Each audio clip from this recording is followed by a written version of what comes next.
दोस्तों, हाजी मलंग दरगाह में जय श्री राम का नारा लगाना पड़ा महंगा। प्यारे दोस्तों, आज हम बात करेंगे हाजी मलंग बाबा के बारे में। लेकिन सबसे पहले जानते हैं कि यह कौन थे, क्योंकि जिन्हें जानकारी नहीं है तो आगे वीडियो बढ़ाने से कोई फायदा नहीं। तो सबसे पहले जान लेते हैं कि यह कौन थे। प्यारे दोस्तों, हाजी बाबा का नाम हाजी मलंग अब्दुल रहमान था, जो एक सूफी थे और 12वीं सदी में मिडिल ईस्ट से भारत आए थे। हाजी मलंग बाबा की यह दरगाह मुंबई से लगभग 50 किलोमीटर दूर है। कहते हैं कि हाजी मलंग दरगाह 300 साल पुरानी और सबसे प्रसिद्ध दरगाहों में से एक है। यह पहाड़ों पर बने मलंग गढ़ नाम के किले पर मौजूद है। यहां तक पहुंचने का रास्ता बहुत ही खूबसूरत है। हाजी मलंग शाह बाबा के बारे में कहा जाता है कि उस वक्त जब वह अपने साथियों के साथ ब्राह्मणवादी गांव में पहुंचे, तब वहां राजवंश के राजा नरदेव का राज्य था। महाराष्ट्र के लोग राजा के शासन में दामों के जुल्म से बहुत परेशान थे। लोगों का ऐसा मानना था कि जब यह जुल्म ज्यादा बढ़ गए तो ईश्वर ने उनकी फरियाद सुनी और उन्हें बचाने के लिए हाजी मलंग बाबा रहमतुल्लाह अलैह को भेजा। तो दोस्तों, हाजी मलंग दरगाह, जहां शेर भी जाते हैं हाजिरी देने, एक ऐसे अल्लाह के वली का दरबार जहां शेर जाते हैं हाजिरी लगाने के लिए। इसी अल्लाह के वली के दरबार में भक्तिगिरी करने गए थे कुछ लोग। फिर जो कुछ हुआ दोस्तों, जानकर आपके भी रोंगटे खड़े हो जाएंगे। चलिए, आज हम हाजी मलंग बाबा, हाजी अब्दुल रहमान, हाजी मलंग बाबा का वो दरबार जहां हाजिरी देने के लिए जानवरों का बादशाह शेर जाता है। दोस्तों, जंगल के जानवर भी जानते हैं कि यह अल्लाह के वह वली हैं जिनकी बारगाह में शेर भी अकीदत के साथ सर झुकाने के लिए जाते हैं। और कई बार लोगों ने देखा कि हाजी मलंग बाबा के दरबार में शेर अकीदत के साथ पहुंचे और मानो ऐसा लग रहा हो कि शेर भी, यानी जंगल का राजा भी, अपनी फरियाद लेकर अल्लाह के वली के दरबार में पहुंचा है। लेकिन दोस्तों, बदलते हुए जमाने और बदलते हुए हालात में कुछ लोग भक्तगिरी करने के लिए हाजी मलंग के दरबार में पहुंचे। फिर क्या हुआ उनके साथ? दोस्तों, पूरी जानकारी इस वीडियो में देने जा रहे हैं। आपसे गुजारिश करना चाहेंगे कि आप इस वीडियो में आखिर तक बने रहें। प्यारे दोस्तों, अगर आप भी अल्लाह के वली के चाहने वाले हैं तो अल्लाह के वली के नाम से, हाजी मलंग बाबा के नाम से एक बार कमेंट में अल्लाहू अकबर जरूर लिखें और इस वीडियो को दिल से लाइक करना बिल्कुल मत भूलिएगा और चैनल को भी सब्सक्राइब जरूर करें। दोस्तों, अल्लाह के वली का दरबार वह दरबार होता है जहां हिंदू क्या, मुस्लिम क्या सिख, क्या ईसाई, यानी हर धर्म के लोग अल्लाह के वली के दरबार में बिना रोक टोक के पहुंचते हैं। और अगर देश के अंदर दोस्तों हिंदू मुस्लिम एकता की सबसे बड़ी अगर कोई मिसाल है, यानी अगर किसी जगह को हिंदू मुस्लिम एकता की मिसाल कहा जा सकता है, तो वह है अल्लाह के वली का दरबार। चाहे सुल्तानुल हिंद ख्वाजा मोइनुद्दीन हसन चिश्ती रहमतुल्लाह अलैह की बारगाह हो, और दोस्तों चाहे हाजी अली की बारगाह हो या फिर हाजी मलंग की बारगाह हो, कहीं भी किसी को उसका धर्म नहीं पूछा जाता है, बल्कि जो भी अकीदतमंद अल्लाह के वली के बारगाह में पहुंचते हैं उनका स्वागत और इस्तकबाल होता है और बिना रोक टोक वो वहां पर पहुंच जाते हैं। लेकिन अब दोस्तों, कुछ लोग इसका नाजायज फायदा उठाने लगे हैं। अब कुछ लोग इसका गलत फायदा उठाने लगे हैं और इसी तरीके का दिल को दहला देने वाला एक मामला हाजी मलंग बाबा की दरगाह से सामने आ रहा है। दोस्तों, पिछले दिनों एक खबर आपने देखी होगी कि कुछ लोग हाजी मलंग बाबा के दरबार में भी अपनी दावेदारी पेश कर रहे हैं।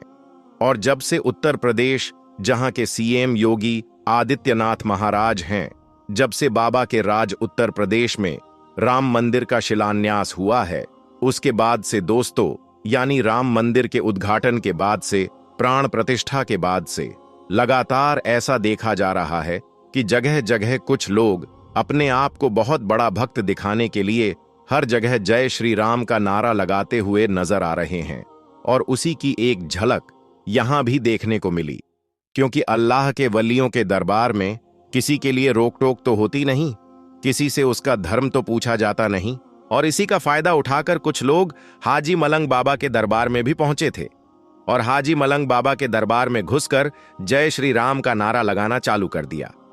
अब दोस्तों, यह लोग यह भी सोचते होंगे कि जय श्री राम का नारा अगर हाजी मलंग बाबा की दरगाह में हम जाकर लगा देंगे तो हमको सबसे बड़ा सनातन धर्म का अलमदार माना जाएगा, या फिर हमको बहुत बड़ा नेता या लीडर माना जाएगा।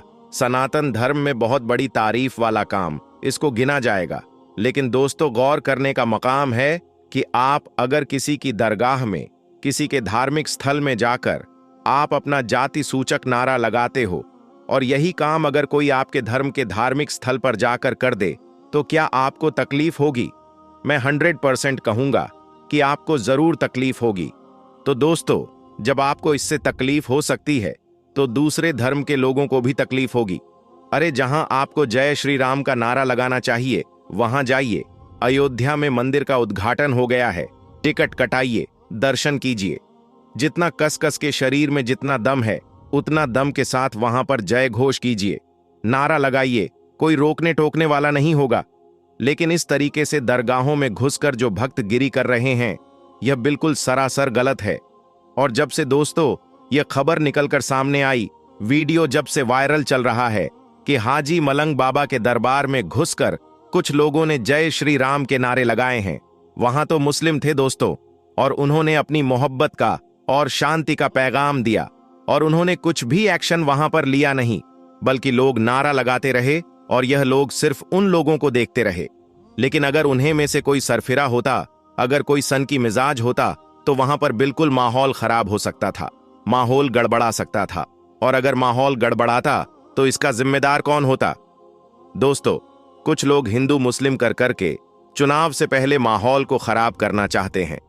और इस चीज को देखते हुए दोस्तों, शायद हाजी मलंग बाबा के दरगाह में जितने मुसलमान रहे होंगे वह समझ गए होंगे कि यह नफरती तत्व है। इनका काम ही हिंदू मुस्लिम करना है, नफरत फैलाना है। और इसीलिए उन लोगों ने बहुत ही खामोशी और बहुत ही सब्र का मुजाहिरा किया, और उन्होंने कुछ भी रोका टोका नहीं। यूं ही मजहब इस्लाम में इन्नल्लाह मा अस्साबिरीन का पैटर्न है, यानी बेशक सब्र करने वालों के साथ अल्लाह है, और मुसलमानों ने सब्र किया। इस्लाम में सब्र की बड़ी फजीलत आई है। कुरान में फरमाया गया, सब्र करने वालों के साथ अल्लाह है। सब्र यह है कि अपनी कोई भी चीज, चाहे वो कितनी ही बड़ी क्यों ना हो, हाथ से जाती रहे तो हिम्मत ना को बैठें और ना ही रोए धोएं। आप बस अल्लाह के फैसलों पर राजी रहें और इस यकीन को बनाए रखें कि लिया उसी ने है जिसने दिया था। इससे अच्छा इस्तेमाल इसका हो भी क्या सकता है। और यह यकीन रखें कि अल्लाह रब्बुल इज्जत का कभी भी काम बेमकसद नहीं होता। अगर हम सफर से काम लेते हैं तो वह रब हमसे खुश होगा और आखिरत में अच्छे से अच्छा बदला भी देगा। और जब से यह वीडियो वायरल है दोस्तों, जगह जगह पर इसकी चर्चा हो रही है। जगह जगह पर लोग अपनी बातों को कह रहे हैं कि जिस दरबार में शेर अकीदत के साथ जाते हैं, जिस जंगल के जानवर को अल्लाह के वली की दरबार की ताजीम मालूम है, लेकिन यह दो पैर के इंसान कैसे हैं जिनको अल्लाह के वली की बारगाह में जाने का तरीका मालूम नहीं है, उनकी अजमत व तौकीर मालूम नहीं है। जंगल का 4 पैर का जानवर अल्लाह के वली की दरबार में, हाजी मलंग के दरबार में अकीदत के साथ आ रहा है, खिराजे अकीदत पेश के जा रहा है। लेकिन यह 2 पैर का इंसान है या कुछ और है जिसको अल्लाह के वली के दरबार की जो रिवायत है वो मालूम नहीं है। अल्लाह के वली के बारगाह में जाकर क्या करना है उसे वो भी मालूम नहीं है। सिर्फ नफरत का काम करते हैं, नफरत को आम करते हैं। और इन्हीं जैसे नफरत पसंद तत्वों को दोस्तों हम लोगों को देखना है। और यह जो हालिया मामला है, वीडियो बहुत तेजी के साथ सोशल मीडिया में वायरल है। और पिछले दिनों से जिस तरीके से कुछ लोगों ने इस दरगाह पर अपना दावा ठोका था, उसके बाद से यह आशंका जाहिर हो रही थी कि आने वाले दिनों में कुछ ना कुछ तो जरूर होगा। और अब रिजल्ट देखने को मिल रहा है।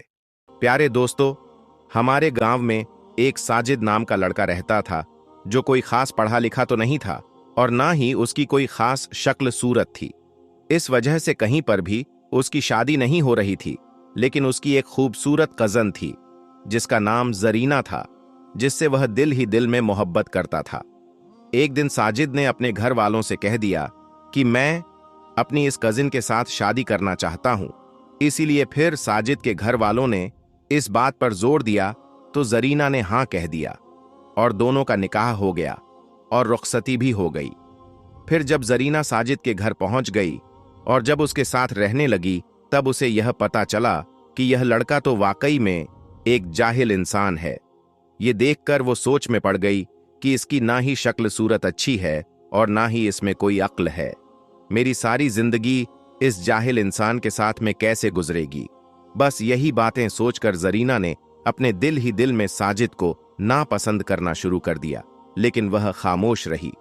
और प्यारे दोस्तों, शादी के 3-4 दिन के बाद में आमतौर दुल्हन अपने माँ बाप के घर में चली जाती है, वैसे ही यह लड़की भी अपने घर चली गई, यह सोचकर कि मैं कभी भी इस घर में वापस नहीं आऊंगी। लेकिन उसको अपने माँ बाप के साथ में बात करने की हिम्मत नहीं हो रही थी, क्योंकि एक तो इनका करीब का रिश्ता था और दूसरा उसने खुद शादी के लिए हाँ की थी। तीसरे दिन साजिद अपनी बीवी को लाने ससुराल पहुंच गया और अपनी बीवी को साथ लेकर वो चल पड़ा। अब उन्हें एक गांव से दूसरे गांव में जाना था। रास्ते में बीवी ने शौहर से कहा कि मुझे बहुत जोर की प्यास लगी है, तो करीब ही एक कुआं था। शौहर उस कुएं के पास गया और अपनी गठरी एक तरफ रख दी और फिर डोल के जरिए पानी बाहर निकालने लगा। यह देखकर शैतान ने बीवी के दिल में ऐसी बात डाली थी कि उसने जाकर पीछे से अपने शौहर को धक्का दे दिया और जिससे उसका शौहर कुएं में जाकर गिर गया। बीवी ने अपने दिल में सोचा कि यह तो यहां पर मर जाएगा और मेरा हमेशा हमेशा के लिए इससे पीछा छूट जाएगा। ऐसी बातें सोचती हुई वह वापस अपने माँ बाप के घर चली गई और उसने वहां जाकर औरतों वाले नखरे करने शुरू कर दिए। वो रोती हुई अपने घर पहुंची। बाप ने जब अपनी बेटी को रोते हुए देखा तो उसने पूछा कि बेटी, क्या हो गया है? तो इस पर बेटी ने बताया कि मेरा शौहर मुझे एक जगह पर बिठाकर पता नहीं कहां चला गया था। काफी देर इंतजार करने के बाद भी वह वापस नहीं आया। मैं वहां पर अकेली थी, मैं बहुत डर रही थी, इसीलिए मैं घर आ गई। बेटी की ये बातें सुनकर मां बाप को भी बड़ा गुस्सा आया। वह भी कहने लगे, अरे वह तो बड़ा बेवकूफ इंसान है, हमारी बेटी को वह इस तरह से कैसे लावारिस छोड़कर चला गया। तो प्यारे दोस्तों, यह तो हुई इधर की बात। अब उधर के बात सुनिए। जब उसका वह शौहर पानी में गिरा तो उसने अपनी जान बचाने के लिए अपने हाथ पांव मारे, तो उसका एक हाथ उस रस्से पर पड़ गया जिसके साथ में वह डोल बंधा हुआ था। उसने उस रस्से को मजबूती से पकड़ लिया और इस तरह से वह गिरने से बच गया। थोड़ी देर बाद उसने हिम्मत की और वह आहिस्ता आहिस्ता उस रस्सी के सहारे ऊपर चढ़ता हुआ कुएं से बाहर निकल गया। बाहर आकर वह सोचने लगा कि आखिर मेरी बीवी मेरे साथ ऐसा कैसे कर सकती है, उसने मेरे साथ ऐसा क्यों किया होगा। मगर कोई बात नहीं, मैं दोबारा उसे लेने जाता हूं, शायद वह बदल जाए। बस यही बातें सोचकर वह दोबारा अपने ससुराल चला गया। जैसे ही वह ससुराल के घर में दाखिल हुआ तो लड़की के माँ बाप ने उसे बहुत खरी खोटी सुनाई। वह कहने लगे, तू ऐसा बेअक्ल इंसान है कि हमारी बेटी को अकेला छोड़कर वहां से चला गया। तू तो बड़ा ही बेपरवाह इंसान है। हमारी बेटी को अगर कुछ हो जाता तो? इस तरह से उसने जो कुछ कहा उसने खामोशी से सुना। फिर आखिर में सिर्फ इतना ही कहा कि मुझे बहुत बड़ी गलती हो गई है, अब आगे ऐसा नहीं होगा, आप अपनी लड़की को मेरे साथ में भेज दें। जब लड़की के माँ बाप ने देखा कि इस बात पर वह बहुत शर्मिंदा हो रहा है, तो फिर उन्होंने अपनी बेटी से कहा, कोई बात नहीं बेटी, अब तुम इसके साथ में चली जाओ, अब ये ऐसा नहीं करेगा। अब उसकी बीवी फिर से उसके साथ तो चल पड़ी, लेकिन उसके दिल में एक बात बार बार आ रही थी और वह सोचने लगी कि अगर यह अनपढ़ है, बेअक्ल है, इसकी शक्ल अच्छी नहीं, पर उसने मेरे माँ बाप के सामने मेरे ऐब को छुपाया, इसका दिल बहुत बड़ा है। अगर आज ये मेरे माँ बाप के सामने मेरी हरकतें खोल देता तो मैं अपने माँ बाप को मुंह दिखाने के काबिल नहीं रहती। बस इसी बात से बीवी के दिल में ऐसी मोहब्बत पैदा हुई कि वह अपने किए पर बहुत ही ज्यादा शर्मिंदा हुई। उसने सच्चे दिल से अपने शौहर को अपना भी लिया। शौहर ने देखा कि उसकी बीवी अपने किए पर बहुत शर्मिंदा है और वाकई में उसमें काफी तब्दीली भी आ गई थी। इसी वजह से फिर अपनी बीवी के सामने उसने ये बात कभी दोबारा नहीं कही। खैर, उसके बाद उन दोनों मियां बीवी में बेपनाह मोहब्बत ने जन्म ले लिया, और मोहब्बत भी ऐसी कि अब दोनों एक दूसरे के बगैर सांस भी नहीं लेते थे। फिर ऐसे करते करते कब 5 साल का वक्त गुजर गया, दोनों को एहसास तक ना हुआ। बस अब दोनों की जिंदगी में अगर किसी बात की कमी थी तो वह थी औलाद की कमी। दोनों को नेक औलाद की ख्वाहिश थी, मगर हर मुमकिन कोशिश के बाद अल्लाह ने उनको औलाद से नहीं नवाजा। फिर एक दिन अल्लाह ने उनकी ये दुआ भी सुन ली। दोनों मियां बीवी के लिए वह बेहद ही खुशी का दिन था। जब बीवी को मालूम हुआ कि वह हामला है तो उसको ऐसा लगा कि जैसे उसकी जिंदगी मुकम्मल हो गई हो। लेकिन दोस्तों, अल्लाह को शायद कुछ और ही मंजूर था। 6 महीने के बाद एक हादसे में अचानक साजिद का इंतकाल हो गया। शौहर की अचानक मौत से बीवी को गहरा सदमा लगा और उसका रो रो कर बुरा हाल हो गया। उसकी तो पूरी जिंदगी ही उजड़ चुकी थी।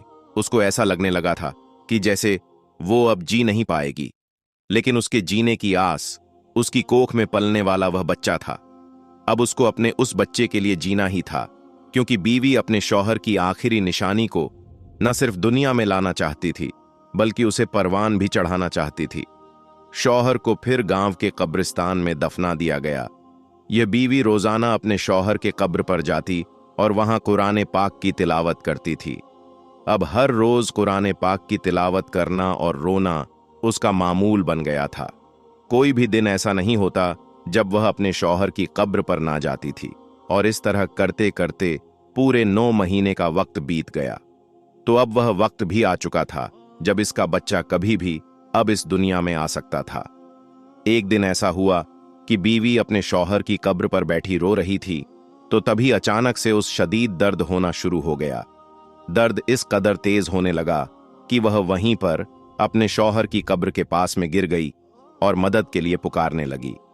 मगर कब्रिस्तान में दूर दूर तक कोई भी दिखाई नहीं दे रहा था जो उसकी मदद के लिए वहां आता।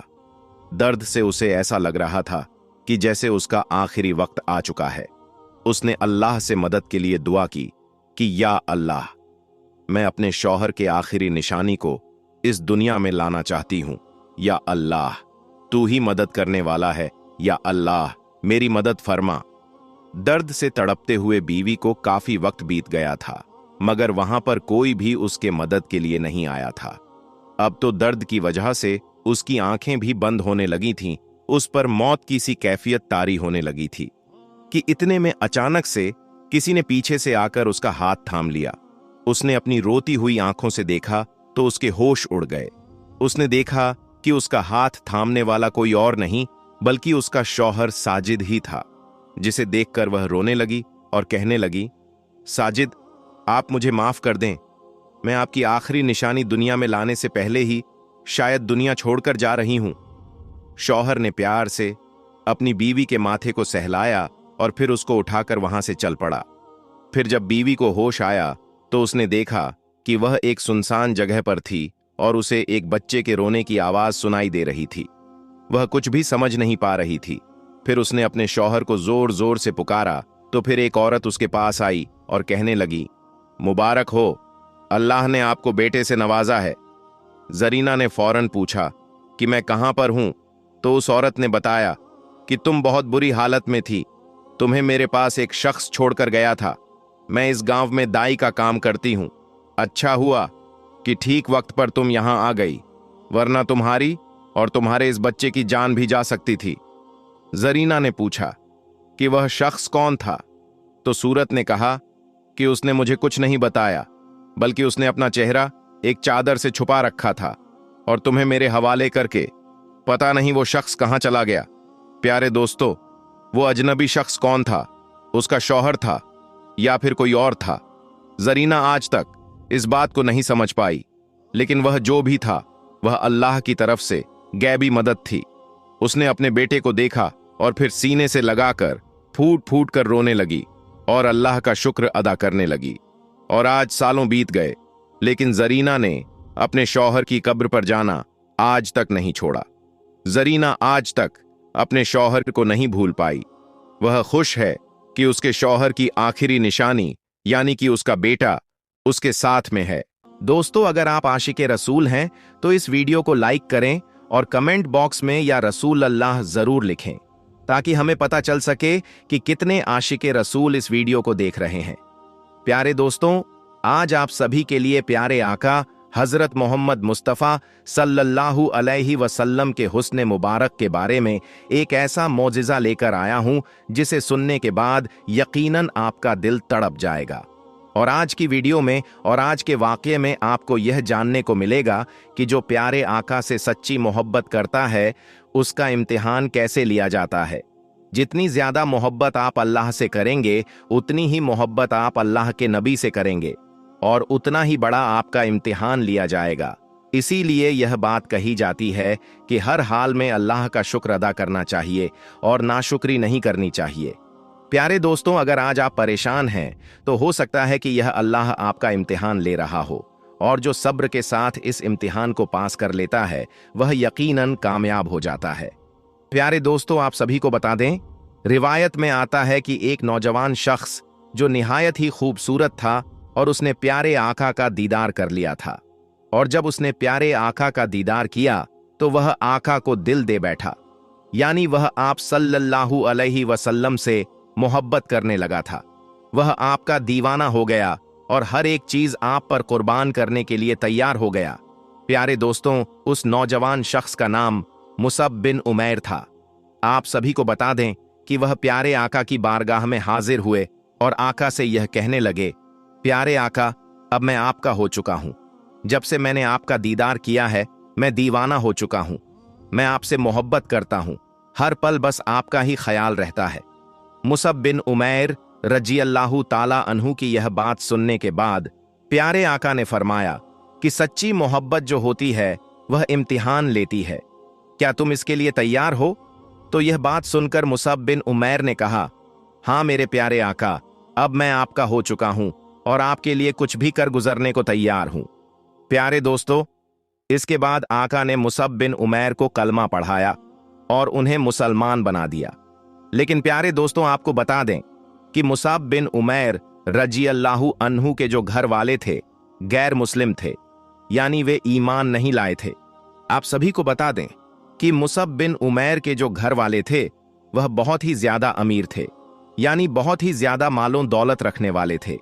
मुसअब बिन उमैर के जो पिता थे, जो उनके वालिद थे, वह मक्का के एक कबीले के सरदार थे और बहुत जानी मानी शख्सियत के मालिक थे। और मुसअब बिन उमैर अपने माँ बाप की इकलौती औलाद थे। प्यारे दोस्तों, इसका मतलब यह है कि आप बहुत बड़े रईस और अमीर थे, और इकलौती औलाद होने की वजह से आपकी जो परवरिश हुई वह शाही घराने के मुताबिक हुई थी। आपका जो लिबास था वह भी शाही घराने का होता था। जो खाना आपको खिलाया जाता था वह भी शाही अंदाज में खिलाया जाता था। और आपकी जो माँ थीं वह आपसे बहुत ज्यादा मोहब्बत किया करती थीं। इसका मतलब यह है कि मुसअब बिन उमैर की जो परवरिश थी वह मक्का के बाकी बच्चों से अलग हुई थी।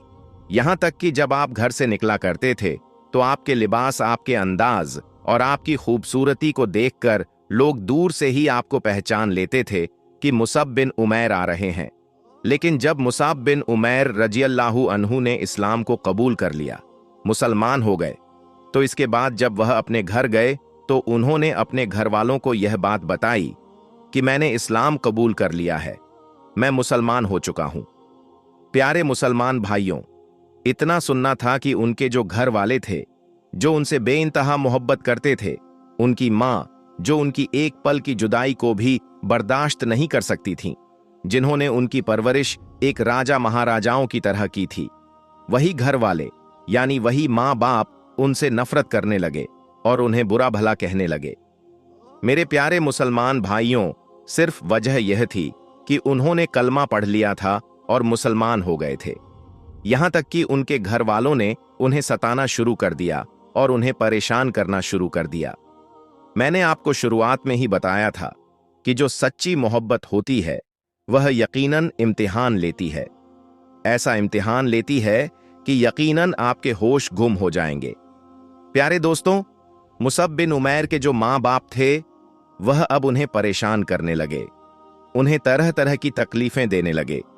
यहां तक कि उनका खाना बंद कर दिया गया, उनको पानी देना बंद कर दिया गया और आपके जो कपड़े थे उन्हें भी छीन लिया गया। इसका मतलब यह है कि उनके माँ बाप उन्हें परेशान करने लगे ताकि वह मजहब इस्लाम को छोड़ दें। प्यारे मुसलमान भाइयों, इसके बावजूद मुसअब बिन उमैर ने यकीनन इन सभी बातों को नजरअंदाज कर दिया। चाहे वह कितने भी परेशान रहे, लेकिन वह परेशानियों को सहते रहे, क्योंकि वह जानते थे कि सच्ची मोहब्बत जो होती है वह इम्तिहान लेती है। यहां तक कि उनकी मां, जो अपने बेटे के बारे में हर बात जानती थीं, वह जानती थी कि मैं अपने बेटे को किस तरह से कंट्रोल कर सकती हूं। प्यारे दोस्तों, मुसअब बिन उमैर की वालिदा ने उनसे यह बात कही कि अगर तुम इस्लाम धर्म को नहीं छोड़ते, अगर तुम मोहम्मद मुस्तफ़ा सल्लल्लाहु अलैहि वसल्लम के दीन को नहीं छोड़ते, तो मैं आज से खाना पीना छोड़ दूंगी। प्यारे दोस्तों, इतना सुनना था कि मुसअब बिन उमैर ने यह कहा, ऐ मां, अगर तू खाना नहीं खाएगी तो मुझे तकलीफ होगी। मैं तुझसे बेइंतहा मोहब्बत करता हूं। मैं तुझे तकलीफ में देखना नहीं चाहता, लेकिन प्यारे आका के लिए तेरे जैसी हजारों माओं को मैं कुर्बान कर सकता हूं। इतना सुनना था कि घर वाले जो थे गुस्से में आ गए और उन्होंने उन्हें घर से निकाल दिया, यहां तक कि उनके कपड़े भी छीन लिए गए। प्यारे दोस्तों, ये वही मुसअब बिन उमैर हैं जो जब घर से बाहर निकला करते थे तो लोग दूर से ही उन्हें उनके लिबास और खूबसूरती को देखकर पहचान लिया करते थे और कहते थे, देखो मुसअब बिन उमैर आ रहे हैं। और आज उन्हें इतनी ज्यादा तकलीफ दी गई कि उनके बदन से कपड़ा भी छीन लिया गया। इसके बाद मुसअब बिन उमैर ने मेंढे की खाल को अपने बदन पर लपेटा और मक्का से मदीना के लिए रवाना हो गए। जो भी मुसअब बिन उमैर को देखता उसकी आंखों में आंसू आ जाते। यहां तक कि जब मुसअब बिन उमैर मदीना पहुंचे तो सहाबाए किराम ने जब उन्हें इस हालत में देखा तो उनकी भी आंखों में आंसू आ गए और वह तड़प तड़प कर रोने लगे। यहां तक कि यह बात प्यारे आका सल्लल्लाहु अलैहि वसल्लम तक पहुंची। आप सल्लल्लाहु अलैहि वसल्लम अपनी बारगाह से बाहर आए और मुसअब बिन उमैर की हालत देखकर सहाबा से कहने लगे, देखो मेरा दीवाना आ गया। यह वही दीवाना है जिसकी परवरिश मक्का में सबसे जुदा हुई। यह वही आशिक है जिसके लिए शाही दस्तरख्वान बिछा करता था। यह उसी कबीले के सरदार का बेटा है और यही वह मुसअब बिन उमैर है जिसे लोग दूर से ही देखकर पहचान लिया करते थे।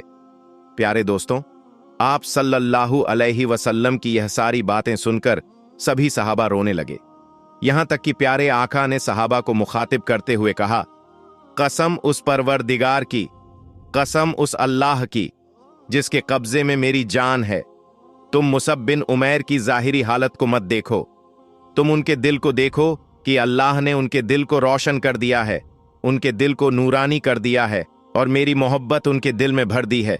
उनके माँ बाप उनसे कितनी ज्यादा मोहब्बत किया करते थे, एक पल की जुदाई बर्दाश्त नहीं कर सकते थे, लेकिन आज मेरी मोहब्बत और मेरे इश्क ने उनकी यह हालत कर दी। इसने साबित कर दिया कि यह मुझसे किस हद तक मोहब्बत करता है। प्यारे दोस्तों, जो सच्ची मोहब्बत होती है वह यकीनन इसी तरह से इम्तिहान लेती है। और न जाने क्यों आज हम छोटी छोटी बातों पर परेशान हो जाते हैं।